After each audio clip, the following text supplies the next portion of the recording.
Maybe you know, yesterday President of Ukraine Volodymyr Zelensky sent open letter to Putin with some proposal.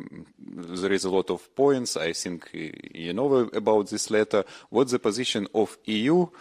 Do you support, do you share position and proposal of Zelensky, and how Putin should react on this proposal? Thank you. Indeed, we have seen the letter of President Zelensky, and this is yet another call to Russia to end its illegal war of aggression. And from the Ukrainian side, as per usual, this is another demonstration of Ukraine's pursuit of genuine negotiations and unconditional ceasefire. An unconditional ceasefire that Ukraine has accepted long time ago. So from our side, we welcome President Zelensky call for direct negotiations and also the call for a ceasefire.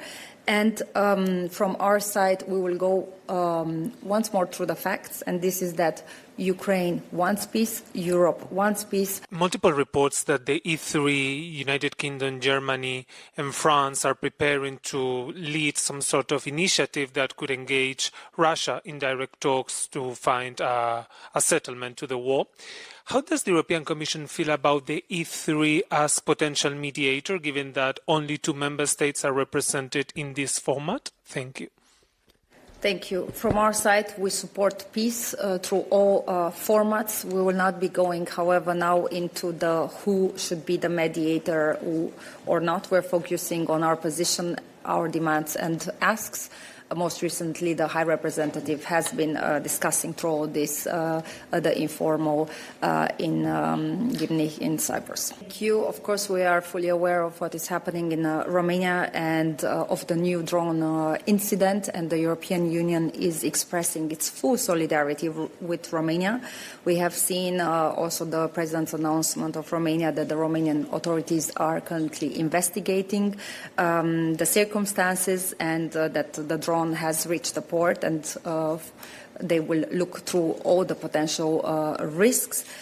Once more, this incident is showing very clearly that this is Russians doing, and this is a direct result of Russia's war of aggression in Ukraine. So Russia bears the full responsibility for the escalatory measures that have impact also on the EU member states. On our side, once more, I come back to the U27 position and the initial statement, as we have had precisely another incident just very recently in Galați, where the leaders have expressed their solidarity, and this shows once more the need to reinforce our defense, our security through the eastern flank, and also our protection towards such threats. So I can confirm that we received a letter from 11 Schengen states. This letter, as you say, came ahead of the Home Affairs Council in Luxembourg yesterday, and discussions in Luxembourg also touched upon this topic.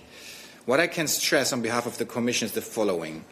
Restricting the issuance of visa to Russian citizens has been a top priority for the Commission from the very start of the Russian aggression against Ukraine in 2022. We have taken unprecedented action, and we will continue to do so. As a reminder, in 2022, we fully suspended the visa facilitation agreement with Russia. Also this year, in 2022, we adopted clear guidelines for member states to deprioritize visa for Russians and to focus on security and border controls.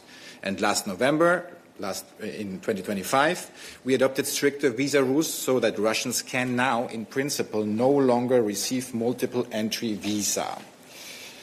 And you will also have seen that we have very clear results. I have repeated this many times here from the podium. Schengen visa issued to Russian nationals have dropped significantly since the beginning of the war. We had around 4 million per year before the war. We are now at around 500,000 per year.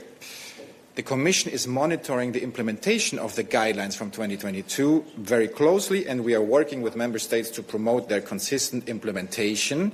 And we are taking additional action. We will propose, and that's the first one that I want to mention, we will propose to introduce targeted restrictive visa measures to further address security risks stemming from hostile actions by third countries. This is part of the revision of the visa code that will come early next year, and you will remember we have announced this already in our visa strategy in January this year.